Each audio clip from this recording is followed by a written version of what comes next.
الحمد لله نحمده ونستعينه ونستغفره ونؤمن به ونتوكل عليه ونعوذ بالله من شرور أنفسنا ومن سيئات أعمالنا من يهده الله فلا مضل له ومن يضلله فلا هادي له وأشهد أن لا إله إلا الله وحده لا شريك له وأشهد أن محمدا عبده ورسوله أما بعد فإن خير الحديث كتاب الله وخير الهدي هدي محمد صلى الله عليه وسلم وشر الأمور محدثاتها وكل محدثة بدعة وكل بدعة ضلالة وكل ضلالة في النار.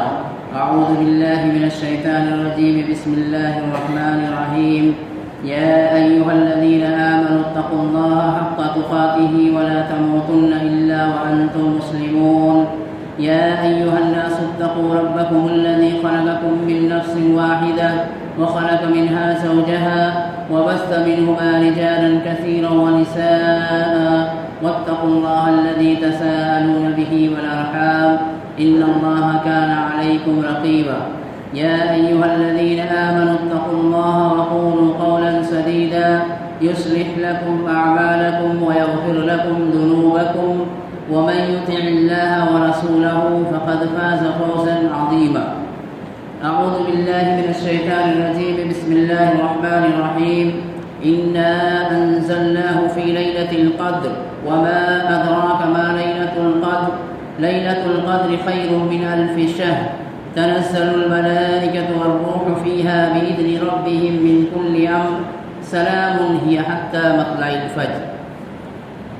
معزز سامعین، حاضرین جمعہ، خواتین اسلام، عزیز بچوں، میرے نوجوان ساتھیوں، تمام قسم کی تعریفات، حمد و ثنا، کبریائی و بڑائی اللہ رب العالمین کے لیے لائق اور زیبا ہے، جس نے ہمیں ایک بہترین مہینہ عطا کیا جو رحمتوں کے اعتبار سے، اہمیتوں کے اعتبار سے اور فضیلتوں کے اعتبار سے کہیں زیادہ ہے دوسرے مہینوں کے بنسبت. جس مہینے سے ہم گزر رہے ہیں، جس دن سے ہم گزر رہے ہیں، جو ایام ہم سے گزرتے جا رہے ہیں اور جن ایام میں ہم ابھی گزر رہے ہیں، ہر اعتبار سے ہر لمحہ، ہر وقت، اس کا ہر منٹ اور ہر سیکنڈ اپنی جگہ پہ ایک بہت ہی اہمیت والی چیز ہے. درود و سلام و تمام انبیاء علیہ السلام پر، بالخصوص آخری نبی جناب محمد رسول اللہ صلی اللہ علیہ وسلم پر، جن کو اللہ تبارک و تعالیٰ نے خاتم النبیین بنایا، قرآن مجید کو نازل فرمایا اور ہماری رشد و ہدایت کا ذریعہ بنایا. معزز سامعین، رمضان کے فضائل، اس کے مسائل کے تعلق سے ہم بارہا سنتے آئے ہیں اور الحمدللہ ہم سب جانتے بھی ہیں، اور اس سے پہلے گزشتہ جمعوں میں بھی آپ لوگوں نے اس تعلق سے باتیں سنی ہے. اللہ کے رسول صلی اللہ علیہ وسلم کا معمول تھا کہ جس طرح سے رمضان کے مہینے گزرتے جاتے، رمضان کے ایام گزرتے جاتے تھے، اللہ کے رسول صلی اللہ علیہ وسلم عبادتوں میں اور بھی زیادہ مصروف ہو جایا کرتے تھے. یعنی ابتدائی دنوں سے آتے آتے آخری دنوں میں نبی کریم صلی اللہ علیہ وسلم کا یہ معمول تھا کہ مزید اور بھی زیادہ آپ عبادتوں میں منہمک ہو جایا کرتے تھے. کہا گیا ہے کہ شد میز رہو، یعنی آپ اپنی کمر کو کس لیا کرتے تھے. خاص کر کے آخری عشرے کے تعلق سے اللہ کے رسول صلی اللہ علیہ وسلم کے بارے میں حدیث میں جو بیان کی گئی ہے کہ اللہ کے رسول صلی اللہ علیہ وسلم مستعدی کے ساتھ، بڑے ہی چوکنے کے ساتھ اور بہت ہی اپنے آپ کو یعنی عبادتوں میں لگانے والے بن جاتے تھے. خود بھی کرتے تھے، صحابہ کرام سے بھی کرواتے تھے اور اپنے اہل و عیال سے بھی کرواتے تھے. لہٰذا ہم بھی سمجھیے کہ آخری عشرے کی طرف رواں دواں ہے اور بالکل 1-2 دن کے بعد ہم آخری عشرے میں داخل ہو جائیں گے. عشرہ کہا جاتا ہے، عربک کا یہ ورڈ ہے، 10 دن کو عشرہ کہا جاتا ہے. رہی بات یہ حدیث جو بیان کی جاتی ہے کہ پہلے عشرہ رحمت کا، مغفرت کا، اس طرح، تو اس سے یہ حدیث صحیح میں ضعیف حدیث ہے، اس کے تعلق اس کا زیادہ کچھ نہیں ہے. بہرحال آخری عشروں میں لیکن اس کی فضیلت کے اعتبار سے کچھ باتیں بتائی گئی ہیں، تو میں آپ کے سامنے چند باتیں رکھنے کی کوشش کروں گا کہ ہمیں جو دن گزر گئے ہیں، ہم جتنی عبادتیں کیے ہیں اور جو کوتاہیاں ہم سے ہوئی ہیں وہ ہو چکی، اب اس کی بھرپائی نہیں ہو پائے گی سوائے معافی کے اور استغفار کے۔ لیکن جو دن ہمارے پاس باقی ہیں کم سے کم ہم ان کو کس طرح سے گزاریں گے؟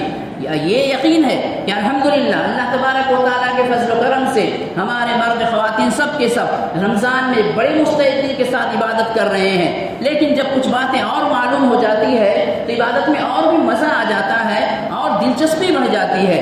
لہٰذا انہی چیزوں کو میں آپ کے سامنے رکھنے کی کوشش کروں گا، اس سے معتکف جو اعتکاف کریں گے ان کا بھی فائدہ ہوگا انشاءاللہ، اور ہم عوام کو بھی چاہیے کہ ہم ان پہ عمل کرنے کی کوشش کریں۔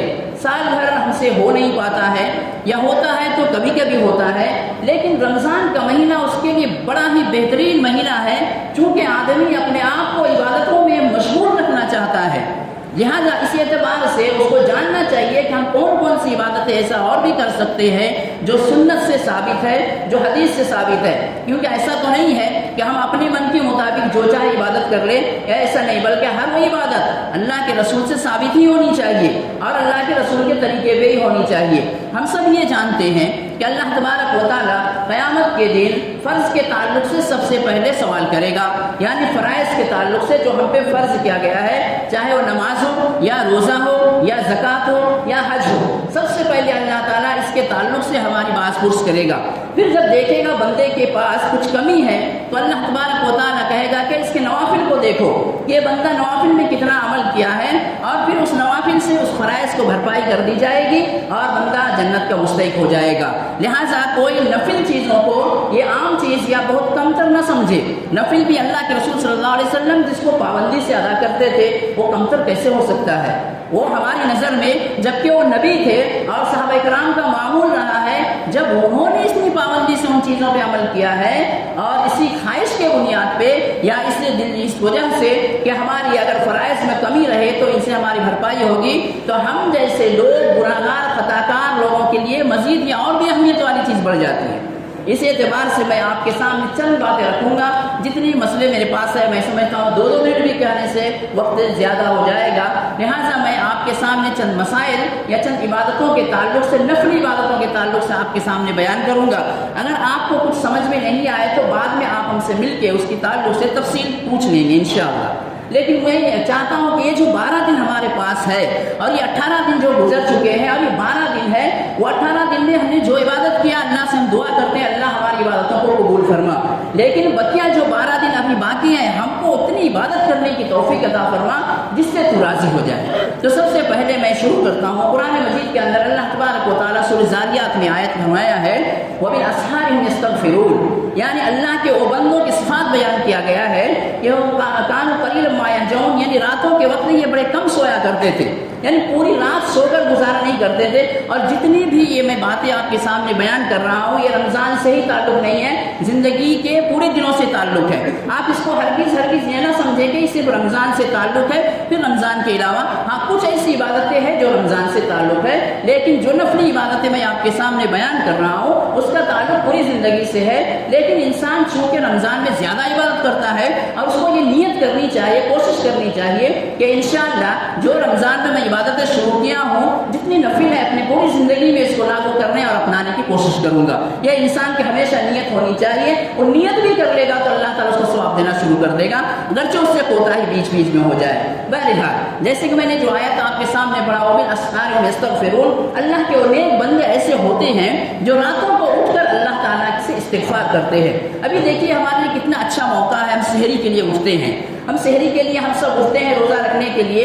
اگر ہم 5, 10, 15 منٹ پہلے اٹھ کر اگر ہم وضو بنا کے اور اللہ تعالیٰ سے 5, 7 منٹ اگر استغفار طلب کر لیتے ہیں تو ہم اسی آیت کے مصداق ہو جائیں گے جس آیت میں اللہ تبارک و تعالیٰ نے مومنوں کے لیے یا اللہ کے نیک بندوں کے لیے یہ چیزوں کا اشارہ کیا ہے۔ وَبِالْأَسْحَارِ هُمْ يَسْتَغْفِرُونَ، یعنی سحر کے وقت، ایسے وقت جو رات کے آخری پہر میں وہ کیا کرتے ہیں، اللہ تبارک و تعالیٰ سے استغفار طلب کرتے ہیں۔ لہٰذا ہمیں چاہیے کہ ہم سحری کے وقت میں، چونکہ انسان سحری بڑا مختصر کرتا ہے، 2-4 منٹ ہی کافی ہوتی ہے، بہت سارے لوگ 2-4 کھجور کھاتے ہیں، کچھ کوئی اگر 1-2 روٹی کھا لیتے ہیں تو یہ ہمارے 5 منٹ کے اندر ختم ہو جاتا ہے۔ لہٰذا ہمیں چاہیے کہ اس کا بقیہ اوقات جو ہمارے پاس ہے، چاہے پہلے کا وقت ہو چاہے بعد کا وقت ہو، اس کو بالکل باتوں میں نہ لگا کر یوں ہی نہ لیٹ کر اللہ تعالیٰ سے استغفار کرنی چاہیے تاکہ ہم اس آیت کے مصداق ہو جائیں گے. اور یہ تہجد گزار والوں کے لیے بھی کہا گیا ہے, لہٰذا ہم اس چیز کو کریں گے انشاءاللہ. بہت سارے لوگ کرتے ہوں گے, جو لوگ نہیں کرتے ہیں آپ کو کرنا چاہیے تاکہ اس آیت کے مصداق ہم بن جائے. اسی طرح سے یہ ایک عمل ہو گیا. دوسرا عمل کی طرف میں آپ کو بتاؤں گا کہ جب بھی ہم وضو بناتے ہیں, جس کو تحیۃ الوضو کے نام سے کہتے ہیں, جب بھی ہم وضو بناتے ہیں ہمیں چاہیے کہ فوری طور پہ تحیۃ الوضو کے نام سے 2 رکعت نماز ادا کر لیں. آپ کہیں بھی رہیں, یعنی گھر میں رہیں, مسجد میں رہیں, کہیں بھی رہیں, اس کا بڑا فضیلت ہے. اللہ کے رسول صلی اللہ علیہ وسلم نے فرمایا من توضأ له وضوء فی ھذا, یعنی جس نے میری طرح وضو بنایا, ثم صلی رکعتین, پھر 2 رکعت نماز ادا کی, لا يحدث فیھا, اور فرمایا اس میں کوئی یہ نہیں ہوا لنفسها, تو غفر له ما تقدم من ذنبه. بخاری شریف کی حدیث ہے کہ اس کی گناہیں معاف کر دی جاتی ہے. خلاصہ یہ ہے کہ ہم اگر خشوع و خضوع کے ساتھ تحیۃ الوضو اگر نماز پڑھتے ہیں 2 رکعت, تو ہماری گناہیں معاف ہوتی ہے اس سے. اور جتنی بھی یہ گناہیں معاف ہوتی ہیں, آپ اس بارے میں موٹی سی بات یاد رکھ لیجئے کہ سب صغیرہ گناہیں معاف ہوتی ہے. بہرحال بہت بڑی بات ہے یہ. لہٰذا رمضان میں آدمی بہت مرتبہ وضو بناتا ہے, قرآن کی تلاوت کرنے سے پہلے وضو بناتا ہے, بسا اوقات باتھ روم سے آنے کے بعد وضو بنا کے نکلتا ہے, وہ چاہتا ہے کہ میں پاک اور صاف رہوں, باوضو رہوں. آپ جب بھی وضو بنائیے 2 رکعت نماز, مختصر ہی صحیح, لیکن آپ 2 رکعت نماز ادا کر لیجئے, آپ بڑے ثواب کے مستحق ہو جائیں گے.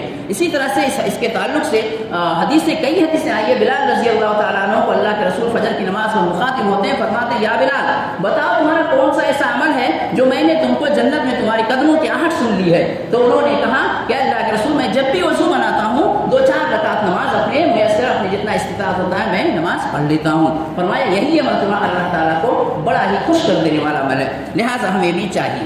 تیسری بات ہے کہ ہم اپنی نمازوں کو یا ہم اپنی نمازوں میں یا ہم اپنے نمازوں میں کیسے زیادہ اور بھی نیکی کا مستحق بنا سکتے ہیں.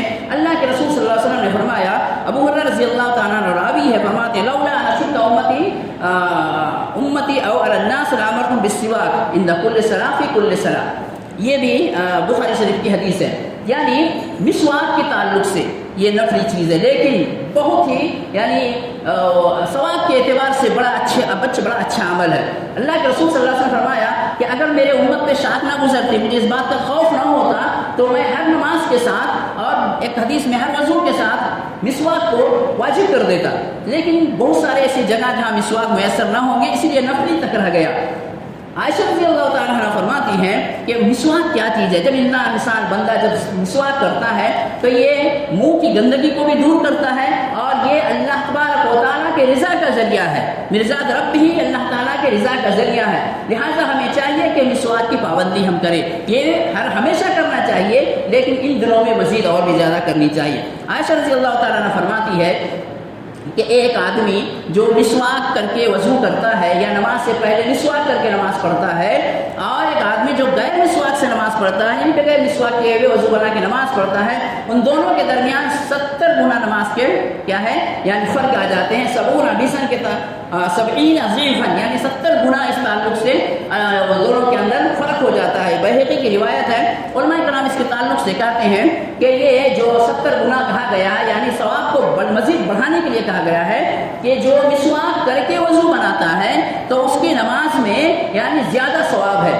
اور علماء کرام کہتے ہیں اگر اس کو ہم عدد پہ لے لیں گے تو 70 کے 70 ہو جائے گا, اور اگر آپ اس سے یہ مانیں کہ ثواب کے اندر زیادتی ہوتی ہے تو بھی آپ ثواب کے زیادہ مستحق ہو جائیں گے. لہٰذا ہمیں چاہیے کہ ہر نماز سے پہلے مسواک کا اہتمام کرنی چاہیے.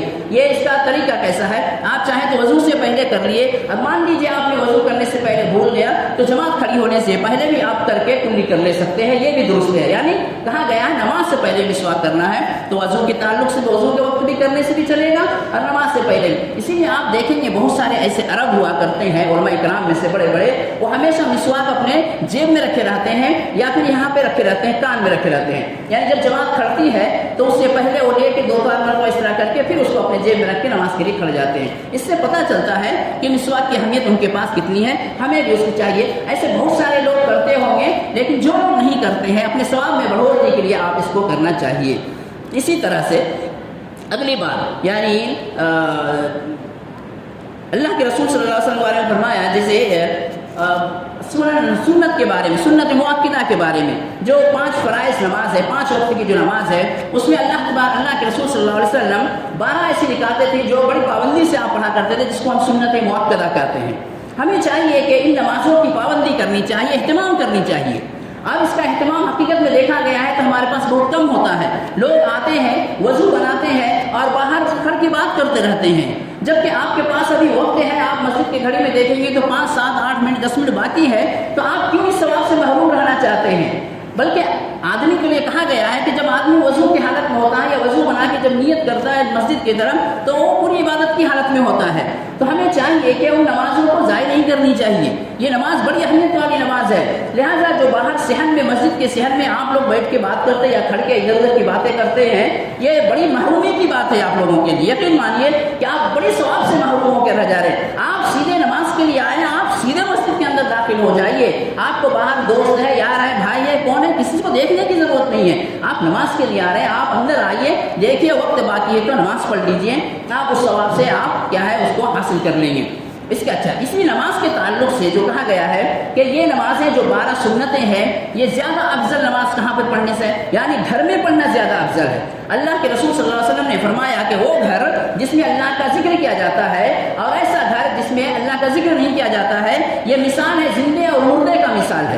یعنی ایسا گھر جہاں پہ اللہ کی عبادت نہیں کی جاتی ہے وہ گھر مردے کی طرح ہے، اور جہاں پہ کی جاتی ہے وہ زندہ انسان کی طرح ہے۔ ہمیں چاہیے، کوشش کرنی چاہیے، واجب نہیں ہے جو لوگ گھر سے نکلتے ہیں، کچھ لوگ بازار میں رہتے ہیں، دکانوں میں رہتے ہیں، اذان ہوتی ہے سیدھے مسجد آتے ہیں، درست ہے، آئے مسجد میں وضو بنائیں، یہی وہ نماز پڑھے۔ لیکن جیسے جو لوگ گھر میں ہیں اور اذان معلوم ہے کہ اب ظہر کی اذان ہوگی، وہ وضو بنا کے 2 رکعت تحیۃ المسجد پڑھ لیے، اپنے 2 رکعت تحیۃ الوضو پڑھ لیے اور 2-4 رکعت کو اپنے گھر میں سنت پڑھ کے اگر یہاں آئے گا تو یہ زیادہ اس کے ثواب کے باعث ہے کہ وہ مسجد میں پڑھے۔ لیکن مان لیجیے دوبارہ ہم کو جانے میں، ہم کو گھر نہیں جانا ہے، کہیں اور جانا ہے، تو وہ نماز آپ مسجد میں پڑھ کے ہی جائیے، کیونکہ آپ کو موقع نہیں ملے گا، آپ سے چھوٹ جائے۔ اور آپ کو معلوم ہے کہ ہم گھر ہی جا رہے ہیں، ہم کو کہیں جانے کی ضرورت نہیں ہے، تو آپ گھر میں جا کے اس کو ادا کیجیے، یقین مانیے اس میں زیادہ ثواب ملے گا۔ تو یہ 12 رکعت کا تعلق، اس کی فضیلت کے تعلق سے اللہ کے رسول نے فرمایا کہ جو بندہ یہ 12 رکعت جو سنت مؤکدہ ہے وہ کب کب ہے؟ فجر سے پہلے 2 رکعت، ظہر سے پہلے 4 رکعت، ظہر کے بعد 2 رکعت اور مغرب کے بعد 2 رکعت، عشاء کے بعد 2 رکعت۔ یہ 12 رکعت جب وہ پابندی سے پڑھتا ہے تو اللہ تبارک و تعالیٰ جنت میں اس کے لیے ایک گھر بنا دیتا ہے، محل بنا دیتا ہے۔ آپ سوچ کر دیکھیے کہ بندہ یعنی اللہ تبارک و تعالیٰ اپنے بندے کے لیے جنت میں کیسا محل بنائے گا، کتنی خوشی نصیبی ہوگی اس کی۔ لیکن ہم کیا کرتے ہیں، بس اوقات آپ ابھی ہی دیکھیں گے جمعہ کی نماز سے لوگ فارغ ہو جائیں گے اور ایک بڑا جمگھٹا باہر جا کے بات شروع کر دیتی ہے۔ یہ بڑی یعنی آپ محرومی کی علامت ہے، یہ آپ بدنصیب ہیں ایسے میں کہ آپ کو موقع ملا ہے، یا تو آپ یہاں نماز پڑھ لیجئے 2-4 رکعت جو موقع ملا ہے، اگر گھر جانا ہے تو گھر میں نماز پڑھ لیجئے، لیکن بہرحال اس سے محروم نہیں رہنی چاہیے۔ آپ شہر میں جا کے بات کرنا شروع کر دیں گے تو ممکن ہے کہ اس تعلق سے آپ کو معلوم نہیں ہے، اسی کے اعتبار سے میں آپ کو بتانا چاہتا ہوں کہ کتنا ثواب ہے۔ اگر ہم اس سے محروم رہتے ہیں تو بڑی محرومی کی بات ہے، اور خاص کر کے ایسے رمضان کے مہینے میں تو ہر ثواب کا نیکی اور بڑھا دیا جاتا ہے۔ جیسے غیر دنوں میں جیسا ہے، رمضان کا مسئلہ ویسا نہیں ہے۔ رمضان میں آپ جو بھی نیکی کریں گے اللہ تعالیٰ اس کا بڑھا کے آپ کو ثواب دے گا، تو اس سنتوں کی نیکی کتنا اللہ تعالیٰ دے گا، لہٰذا اس کی پابندی کرنا ہے، اور اس کا اثر انشاءاللہ ابھی سے ہی دکھنا چاہیے کہ فجر کے جیسے ہم نماز جمعہ فارغ ہوں گے تو بالکل آسانی کے ساتھ یا خشوع و خضوع کے ساتھ آپ یہاں پڑھیں یا گھر پڑھیں، لیکن صحن میں جم گھٹا کر کے ادھر ادھر کی باتیں کرنا ایک تو مسجد کے آداب کے خلاف بھی ہے اور ہم گناہ کا یعنی مستحق بھی بن جاتے ہیں، اس سے آپ کو یہ کرنا ہے۔ اچھا، اس کے بعد دیکھیے ایک نماز ہے، اللہ کے رسول صلی اللہ علیہ وسلم نے فرمایا من صلی الفجر فی جماعت ثم قعد یذکر اللہ حتی تطلع الشمس ثم صلی رکعتین کانت له کأجر حجۃ وعمرۃ تامۃ۔ ترمذی شریف کی حدیث ہے اور علامہ البانی نے اس کو صحیح قرار دیا ہے، اور میں نے 1-2 عالم سے بھی اس تعلق سے ڈسکس کیا، یعنی پوچھا تو انہوں نے کہا کہ حدیث صحیح ہے۔ یہ حدیث کیا ہے؟ دیکھیے، جو لوگ فجر کی نماز جماعت کے ساتھ پڑھتے ہیں، جو لوگ فجر کی نماز جماعت کے ساتھ پڑھتے ہیں، پھر وہ اپنی جگہ پہ بیٹھے رہتے ہیں اور اللہ کی تسبیح و تحلیل بیان کرتے رہتے ہیں یہاں تک کہ سورج طلوع ہو جاتا ہے، پھر وہ 2 رکعت نماز پڑھتے ہیں اور گھر پلٹ جاتے ہیں، تو اس کا اجر اللہ کے رسول نے فرمایا کہ حجۃ و عمرۃ تامۃ 3 مرتبہ اس طرح سے فرمایا کہ گویا کہ وہ کتنا ثواب کا مستحق ہو رہا ہے، ایک حج اور عمرے کے جو ثواب ملتا ہے اتنا ثواب کا مستحق ہو جا رہا ہے۔ اب یہ رمضان میں کرنا بڑا آسان ہے، غیر دنوں میں بھی آسان ہے لیکن رمضان میں اور بھی آسان ہے۔ ہم نماز پڑھتے ہیں، بہت سارے لوگوں کو میں نے دیکھا الحمدللہ قرآن کی تلاوت کرتے ہیں، کوئی 15 منٹ 20 منٹ، کوئی آدھا گھنٹہ، شاید ان کو یہ حدیث پتہ نہیں ہونے کی وجہ سے جو بندہ آدھا گھنٹہ تلاوت کر پا رہا ہے اس کے لیے 2 رکعت مزید اور نماز پڑھ کے جانے میں کوئی دشواری نہیں ہوگی، لیکن اس کا مسئلہ میں بتا دیتا ہوں۔ جیسے ابھی کے وقت ہے، اچھا کب نماز پڑھیں گے؟ اللہ کے رسول نے فرمایا کہ جب سورج ایک نیزہ سے برابر ہو جائے، یعنی اوپر اٹھ جائے۔ وقت کے اعتبار سے ہم کب پڑھیں گے؟ جیسے کہ ابھی اگر 5 بج کے یعنی 44 منٹ میں ابھی سورج کا طلوع ہو رہا ہے تو ہمیں چاہیے کہ 15 سے 20 منٹ اور مزید انتظار کرنا ہے اس نماز کے لیے، 15 سے 20 منٹ اور انتظار کرنا، اس کے بعد وہ 2 رکعت نماز پڑھنا ہے، تو کتنا ثواب کا مستحق ہو جائیں گے۔ لہٰذا خاص کر کے ان ایام میں، جن ایام میں ہم گزر رہے ہیں اور رمضان کے یہ آخر جو ایام ہم سے گزرتے جا رہے ہیں، ہمیں ڈھونڈ ڈھونڈ کے ثواب کو حاصل کرنے کی کوشش کرنی چاہیے۔ چنانچہ جو لوگ بھی قرآن کی تلاوت کرتے ہیں یہ معتکف کے لیے بھی بڑا اچھا ہے اور ساتھ ہی ساتھ پبلک اور عوام کے لیے بھی جو نماز پڑھے، ایسے یہ ہے کہ جتنا دیر آپ بیٹھ کے اللہ کا تذکرہ کریں، اللہ کی تسبیح و تحلیل بیان کریں گے، آپ اتنا ثواب کا مستحق ہوگے۔ اس ثواب کو حاصل کرنے کے لیے آپ کو وہاں پہ بیٹھنا پڑے گا، تو بہت مشکل نہیں ہے۔ جماعت پڑھتی ہے یعنی اس کے بعد 10-15 منٹ کے بعد یعنی 5 بجے لے کر ہم کو 6 بجے یہ نماز کو پڑھنا ہے، 6 6 5 10 منٹ، 1 گھنٹہ بیٹھ کے اگر ہم یہاں پہ قرآن کی تلاوت کرتے ہیں یا اللہ کی تسبیح و تحلیل کرتے ہیں یا صبح کے اذکار کرتے ہیں، اس کے بعد وقت ہو جائے گا 2 رکعت نماز پڑھ کے ہم جب گھر جائیں گے تو یقین مانیے کہ بڑا یہ ثواب کا ہم مستحق ہو جائیں گے انشاءاللہ۔ لہذا اس کو بھی کرنے کی کوشش کرنی چاہیے۔ اور ایک نماز کے تعلق سے میں آپ کو بتاؤں گا، وہ نماز کیا ہے جس کو اشراق کی نماز کہی جاتی ہے۔ اللہ کے رسول صلی اللہ علیہ وسلم نے فرمایا کہ انسان کے جسم میں جتنے جوڑ ہیں، ہر ایک جوڑ کے بدلے اس کو صدقہ ادا کرنا پڑتا ہے، اور فرمایا کہ یعنی وہ تمام کے تمام، کوئی الحمدللہ کہتا ہے ایک صدقہ، کوئی اللہ اکبر کہتا ہے ایک صدقہ، کوئی کچھ نیکی کرتا ہے ایک صدقہ، کوئی صدقہ دیتا ہے وہ صدقہ، ایسے کرتے کرتے اس کے جسم میں جتنے جوڑ ہیں ہر ایک جوڑ کا صدقہ ادا کرنا پڑتا ہے۔ اللہ کے رسول صلی اللہ علیہ وسلم نے اس کے لیے بڑا آسان طریقہ بتایا ہے کہ کوئی سورج کے طلوع ہونے کے بعد، ایک نیزہ ہو جانے کے بعد، یعنی مان کے چلیے کہ 20-25 منٹ کے بعد سے وہ نماز شروع ہوتی ہے، وہاں سے لے کے اس کا وقت زوال آفتاب سے کچھ دیر پہلے تک رہتا ہے، تو وہاں تک اگر وہ 2 رکعت نماز اس نیت سے ادا کرتا ہے تو اس کے جسم کے جتنے ہڈیاں ہیں، جتنی جوڑ ہیں، ان جوڑوں کی طرف سے اس کا صدقہ ادا ہو جاتا ہے۔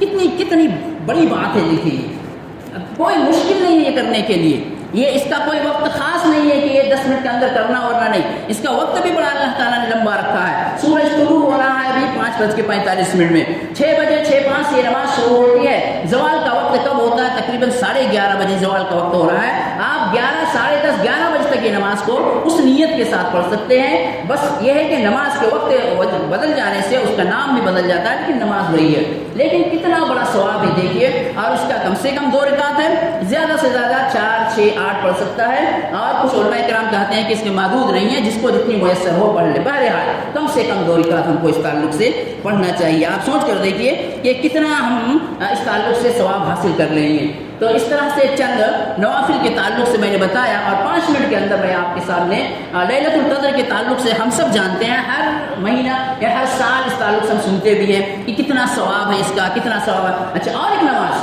قیام اللیل جس کو تراویح کہتے ہیں، جس کے بارے میں کیا ہم اتنی بے اتنائی برتتے ہیں۔ یہ نماز کیا نماز ہے آپ کو پتہ ہے؟ یعنی یہ تہجد کا ہی دوسرا شکل ہے۔ یہ رمضان میں اول وقت میں پڑھتے ہیں اور غیر رمضان میں اس کو آخری وقت میں پڑھتے ہیں۔ اللہ کے رسول صلی اللہ علیہ وسلم نے فرمایا من قام ایمانا و احتسابا غفر له ما تقدم من ذنبه، یعنی کتنی بڑی خوشخبری اللہ کے رسول نے سنایا ہے کہ ایک بندہ ایمان اور احتساب کے ساتھ، یعنی یقین و ایمان کے ساتھ، اللہ پہ ایمان رکھتے ہوئے خوشو و خضوع کے ساتھ اس نماز کو ادا کرتا ہے تو اللہ تبارک و تعالیٰ اس کے سارے گناہوں کو معاف کر دیتا ہے۔ اللہ کے رسول نے اور ایک حدیث میں فرمایا کہ جو بندہ نماز امام کے ساتھ تراویح پڑھتا ہے، تراویح کی نماز پڑھتا ہے، اس کے بعد وہ وتر کی بھی نماز ساتھ میں پڑھتا ہے، تو گویا کہ رات بھر قیام کرنے کا ثواب ملتا ہے اس کو۔ رات بھر کیا چیز کا ثواب ملتا ہے؟ قیام کرنے کا، یعنی سویا رہتا ہے لیکن اس کے نامہ اعمال میں عبادتیں لکھی جاتی ہے، لکھی جا رہی ہے۔ کتنا بڑا ہے، لیکن کتنی بدنصیب ہے وہ لوگ جو لوگ تھوڑا سا وقت کھڑنے کے لیے کوشش نہیں کرتے ہیں۔ بس یہی ہے کہ نماز تھوڑی سی لمبی ہے۔ آپ کو پتا ہے یہ نماز لمبی ہی نماز ہے، آپ اس چیز کو جان جائیے، یہ نماز لمبی نماز کا ہی نام ہے۔ اللہ کے رسول صلی اللہ علیہ وسلم اپنی زندگی میں 3 رات یہ نماز پڑھائی، 23ویں، 25ویں، 27ویں۔ 23ویں کی جو پڑھائی بقدر کم، 25ویں میں اور تھوڑا زیادہ، 27ویں میں پوری رات، یہاں تک کہ صحابہ کرام ڈرنے لگے کہ کہیں سحری کا وقت فوت نہ ہو جائے، سحری کا وقت گزر نہ جائے، یہی قیام اللیل تھا وہ۔ تو یہ نماز لمبی نماز کا نام ہے، حالات کے اعتبار سے کم کر دیے گئے تاکہ لوگ کھڑنا نہیں پائیں گے، ورنہ حقیقت میں لمبی نماز ہے یہ۔ اچھا، یہ نماز ہمیں اتنی مشکل کیوں لگ رہی ہے؟ یہ مشکل لگنے کا وجہ یہ ہے کہ روحانی ایمان ہمارے اندر کم ہے۔ جو روحانی ایمان ہونی چاہیے، جو ایمان کا جو ہمارے اندر جذبہ ہونی چاہیے، نیکی کا جو تڑپ ہونی چاہیے، اس کے اندر کمی ہے۔ ایسا نہیں ہے، بلکہ یہ بہت مشکل کام ہے۔ یہی بندے یا یہی لوگ، یہی نوجوان جو نماز نہیں پڑھتے ہیں، روڈوں پہ پھرتے رہتے ہیں اور گلی کوچوں میں بیٹھ کے بات کرتے ہیں۔ یقین مانیے جب اسٹیڈیم میں نائٹ گیم ہوتا تھا تو آپ لوگ 2-2 گھنٹے کھڑ کے وہاں پہ وہ دیکھتے تھے، آپ کو پیر درد نہیں ہوتا تھا اس وقت۔ میں پوچھتا ہوں کہ ہماری عقل اللہ تعالیٰ نے دیا ہے، ہم اس کو کہاں استعمال کر رہے ہیں؟ یہ نماز جہاں قرآن پڑھی جا رہی ہے، کیا خوبصورت قرآن پڑھی جا رہی ہے، زندگی بھر ہم قرآن پڑھتے ہیں، سننے کا موقع کم ملتا ہے، کم سے کم رمضان میں تو سن لے، کتنا ثواب کا باعث ہے۔ ہم کیوں یہ چیزوں کو نہیں سمجھتے ہیں؟ یہ ساری چیزیں ہمارے پاس کب آئے گی؟ لہٰذا اس نماز کو نہیں چھوڑیے۔ دوسری وجہ یہ ہے، اس نماز میں ہمیں تکلیف جو ہو رہی ہے، وجہ یہ ہے کہ قرآن سے ہماری اتنی گہرائی سے تعلق نہیں ہے۔ اگر قرآن کے مضامین ہم جانتے، قرآن کے مضمون سے تھوڑی سی واقفیت رکھتے، قرآن مجید کے اندر جو باتیں ہیں تھوڑی بہت اگر سوجھ بوجھ ہمیں رہتی، تو جب قرآن مجید پڑھی جاتی ہے تو آپ غور کریں گے، وہ باتیں آپ کے ذہن میں گھومتے رہے گی۔ جیسے آج حافظ جی سورہ قصص پڑھیں گے، یعنی 20ویں پارہ پڑھیں گے، آپ اگر اس 20ویں پارے کے بارے میں خلاصہ آپ کو معلوم رہتا، آپ تھوڑی بہت جانتے، جیسے اس میں سورہ قصص آئے گا۔ سورہ قصص میں موسیٰ علیہ السلام کا واقعہ بڑے اچھے انداز میں اللہ تعالیٰ نے ذکر کیا ہے کہ یہ فرعون کیا کرتا تھا، لڑکوں کو قتل کرتا تھا، لڑکیوں کو چھوڑتا تھا۔ موسیٰ علیہ السلام کی کیسے حفاظت کی، پھر کیسے وہ دریا میں ڈالا گیا، کیسے لایا گیا، کیسے فرعون اور اس کی بیوی نے اس کی حفاظت کی، یہ پورا واقعہ دیا گیا ہے۔ آپ اگر اس کے بارے میں جانتے تو آپ کو پتہ چلتا کہ حافظ یہ چیز پڑھ رہے ہیں، پھر آپ کو کھڑنے کی طرف دھیان نہیں جاتا بلکہ آپ کو قرآن کی طرف دھیان۔ لہٰذا ہمیں یہ چاہیے، اس کے لیے یہ ہے کہ ہم پورے سال قرآن مجید کو ترجمے سے تدبر کے ساتھ پڑھیں، سمجھ کر پڑھنے کی کوشش کریں۔ اور اگر سال بھر میں اگر 2 بار بھی اگر قرآن مجید کو ترجمے کے ساتھ پڑھنے کی کوشش کریں گے تو آپ دیکھیں گے انشاءاللہ 2-3 سال کے بعد آپ کو یہ مضامین خود سمجھ میں آ جائے گا۔ اگر سورہ بقرہ کہیں گے تو آپ کو سمجھ میں آئے گا، اچھا سورہ بقرہ میں یہی ہے۔ سورہ آل عمران اگر کہا جائے گا، اچھا سورہ آل عمران میں یہی ہے۔ اس طرح سے آپ کے لیے آسانی ہو جائے گی۔ تو یہ چند باتیں تھیں۔ اگر رہی بات کے لیلۃ القدر کے تعلق سے، تو ہم سب جانتے ہیں کہ یہ آخری عشرے میں تاک راتوں میں آتا ہے۔ ایسے آخری کے 10 راتیں کیا ہے، یعنی اہمیت کے قابل ہے، اہمیت کے ہیں۔ ہمیں چاہیے کہ ہم جتنا ہو سکے، میسر جتنا ہو سکے، آدمی جتنا کر سکے وہ اس کی عبادت کرے۔ لیکن 5 جو تاک راتیں ہیں اس میں جاگ کر خاص کر کے اللہ کی کثرت سے عبادت کرے، اور جو دعا اللہ کے رسول نے سکھایا، اللہم انک عفو تحب العفو فاعف عنی، کثرت سے پڑھے اور مزید تسبیحات پڑھیں، تسبیح اللہ تعالیٰ کی تسبیح کریں اور تلاش کرے۔ اگر وہ ایک دن میں وہ شب قدر کو پا لیتا ہے، لیلۃ القدر کی رات یعنی لیلۃ القدر کو پا لیا، تو سمجھیے کہ وہ بہت خوش نصیب انسان ہے۔ لہٰذا 5 وقت کو جاگ کر ہمیں انشاءاللہ یہ کام کرنا ہے۔ اور اعتکاف کے تعلق سے آپ کو معلوم ہے کہ اعتکاف آخری عشرے کے 10 دن میں اللہ کے رسول نے کیا ہے، اور آپ کی رہتی زندگی تک دنیا میں آپ نے ہمیشہ کیا، بلکہ جس سال آپ کی وفات ہوئی تھی اس سال آپ 2 مرتبہ کیے ہیں۔ اس کے بھی کتنی مسائل ہیں۔ اب چونکہ ہمارے یہاں پہ معتکف میں بڑے بھی رہتے ہیں، چھوٹے بھی رہتے ہیں، نوجوان بھی رہتے ہیں، تو جو لوگ اعتکاف پر نیت کیے ہوئے ہیں ان کے لیے کچھ ایسی باتیں ہیں جو میں فی الحال نہیں کہہ سکتا ہوں، وقت ہو چلا ہے، لیکن میں ان سے گزارش کروں گا کہ اگر آپ لوگ کسی وقت کل ہو یا پرسوں اگر جمع ہو کر ان مسائل کو سمجھنا چاہیں گے تو انشاءاللہ میں شروع سے آخر تک آپ کو ان کے مسئلے کے تعلق میں بتا دوں گا، تاکہ آپ جو کام کریں گے پورے کے ثواب کے مستحق ہو جائے۔ ثواب تو ملے گا آپ کو، اگر کچھ غلطی ہو رہی، کچھ کام کم کر رہے ہیں تو ثواب تو ملے گا، لیکن ہمیں کوشش کرنی چاہیے کہ پورے کے پورے مستحق ہو جانے کا۔ تو انشاءاللہ اگر آپ کو اس طرح کی ضرورت پڑے تو ہم اس تعلق سے آپ کو بتائیں گے، لیکن جتنی باتیں میں نے آپ کے سامنے رکھا یعنی نفل کے تعلق سے، اس پہ آپ عمل کرنے کی اور ہم بھی عمل کرنے کی کوشش کریں۔ اول یہ ہے کہ ہم اول وقت میں ہو کر استغفار کریں، تحیۃ الوضو پڑھیں، تحیۃ المسجد پڑھیں، جو نفل کی نمازیں ہیں اس کی پابندی کریں، اور یہ جو فجر کی نماز کے بعد جو بیٹھ کے پڑھیں اللہ کی تذکر، اللہ تعالیٰ کی تسبیح بیان کریں، اس کے لیے کوشش کریں، اور قیام اللیل کو ہرگز نہ چھوڑے۔ یہ تہجد کا دوسرا نام ہے، اور اسی نماز کو اللہ تبارک و تعالیٰ سب سے زیادہ پسندیدہ نماز کہا ہے فرض نماز کے بعد۔ جو لوگ اس نماز سے بے اعتنائی برت رہے ہیں وہ بڑے ہی بد نصیب ہیں۔ دوسری بات یہ ہے، آخری بات میں یہ کہنا چاہتا ہوں کہ قرآن کی تلاوت ہوتی رہتی ہے، کچھ لوگ بات کرتے رہتے ہیں باہر کھڑ کے۔ اسی طرح سے سنا گیا ہے کہ خواتین میں بھی کچھ کنارے بیٹھ کے بات کرتے ہیں، یہ آپ قرآن مجید کی بے حرمتی کر رہے ہیں۔ قرآن مجید کے اندر کہا گیا وَإِذَا قُرِئَ الْقُرْآنُ فَانصِتُوا، یعنی جب قرآن کی تلاوت کی جائے تو خاموش ہو کر سنو۔ اگر آپ یہاں پہ حافظ کی تلاوت کر رہے ہیں، آپ باہر بیٹھ کے بات کر رہے ہیں تو آپ گناہ کے مرتکب ہو رہے ہیں۔ ایک تو آپ نماز کی بھی کیا کر رہے ہیں، بے حرمتی کر رہے ہیں، اور ساتھ ہی ساتھ قرآن کی بھی بے حرمتی کر رہے ہیں۔ لہٰذا ایسے گناہ سے بچنی چاہیے، اور رمضان میں یہ زیادہ گناہ کے باعث ہو جائیں گے۔ کوئی بھی عقل مند انسان ایسا نہ ہوگا جو چاہے گا کہ میں رمضان میں گناہ کماؤں۔ اللہ ہم سب کو نیکی کمانے کی توفیق عطا فرمائے۔ جو باتیں بتائی گئی اللہ ہم سب کو اس پہ عمل کرنے کی توفیق عطا فرمائے۔ اللہ تبارک و تعالی ہمارے اس رمضان میں جو ہم سے غلطیاں ہو گئی اس کو معاف فرمائے، اور جو بقیہ دن 12 دن بچے اللہ تعالیٰ اس کو خوب اچھے انداز میں عبادت کے ساتھ گزارنے کی توفیق عطا فرمائے۔ اللہ تبارک و تعالی ہم تمام مسلمانوں کی حفاظت فرمائے۔ پوری دنیا کے تمام مسلمان جو پریشان حال ہے سب کو اللہ تبارک و تعالی سب کو اپنی حفظ و امان میں رکھے، اور سب کی حفاظت کرنے کی، اور سب کے ساتھ اللہ تبارک و تعالی ہم سب کو حفظ و امان کے ساتھ زندگی گزارنے کی توفیق عطا فرمائے۔ جو بیمار ہے اللہ تبارک و تعالی اس کو شفاء کلیہ عاجلہ عطا فرما۔ جو پریشان حال ہے اللہ تبارک و تعالی اس کی پریشانیوں کو دور فرما۔ اے اللہ ہمیں ایسی رمضان بار بار عطا کر تاکہ ہم کثرت سے عبادت کر سکے۔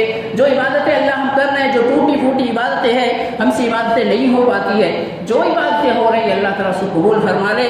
جو دن باقی ہے اللہ تبارک و تعالیٰ ہم کو اچھے سے گزارنے کی توفیق عطا فرما۔ اے اللہ یہ رمضان ہمارے لیے مغفرت کا مہینہ بنا دے کہ ہم مرنے سے پہلے جیسے ہماری اللہ تعالیٰ اس رمضان کے عوض، اس کے نیکیوں کے عوض اللہ تبارک و تعالیٰ ہم سب مسلمانوں کی معاف کر دے، ہماری گناہوں کو بخش دے، ہمیں کثرت سے نیکی کرنے کی توفیق عطا فرمائے۔ جو لوگ نماز کی پابندی نہیں کر رہے ہیں ان کو نماز کی پابندی کرنے کی توفیق عطا فرمائے۔ فجر کی نماز میں دیکھا جا رہا صفیں کمتی جا رہی، تعجب ہوتا ہے ایسے لوگوں کے جو لوگ سحری کرتے ہیں اور نماز چھوڑ کے سو جاتے ہیں۔ واللہ کہہ رہا ہوں آپ گھر میں نماز پڑھ رہے ہیں تو بھی درست نہیں ہے، اور آپ نماز چھوڑ کے سو جا رہے ہیں تو درست نہیں ہے۔ ایسی مبارک مہینہ، بابرکت مہینہ، فضیلت والا مہینہ جہاں عبادت کرنے میں انسان تھکا لینا چاہیے اپنے آپ کو، کم سوئیے زیادہ عبادت کریے، یہ آنکھیں ہماری درد ہو جائے عبادت کرتے کرتے اللہ کے سامنے ہم پیش کر سکتے ہیں اللہ جتنا استطاعت ہوا میں کیا۔ ایسا نہیں کہ سو کے دن گزار کے روزہ رکھ لیے سو کے گزر گئے، نہیں ایسا نہیں ہے، بقدر ضرورت سوئیے، اتنا ہی سونا ہے جتنا ہمیں چاہیے، یوں ہی پڑے ہوئے رہنے کی ضرورت نہیں ہے۔ آنکھ کھلے، آپ وضو بنائے، آپ کے ہاتھ میں قرآن مجید آ جانا، قرآن مجید اتنی تلاوت کیجئے کہ زندگی آپ کی قرآن بن جائے، آپ قرآن کا تصویر بن جائے۔ ہمیں آج چاہیے، اللہ سے دعا ہے کہ اللہ تعالیٰ ہمیں ان باتوں پہ عمل کرنے کی توفیق عطا فرمائے۔ آمین۔ وآخر دعوانا الحمد للہ۔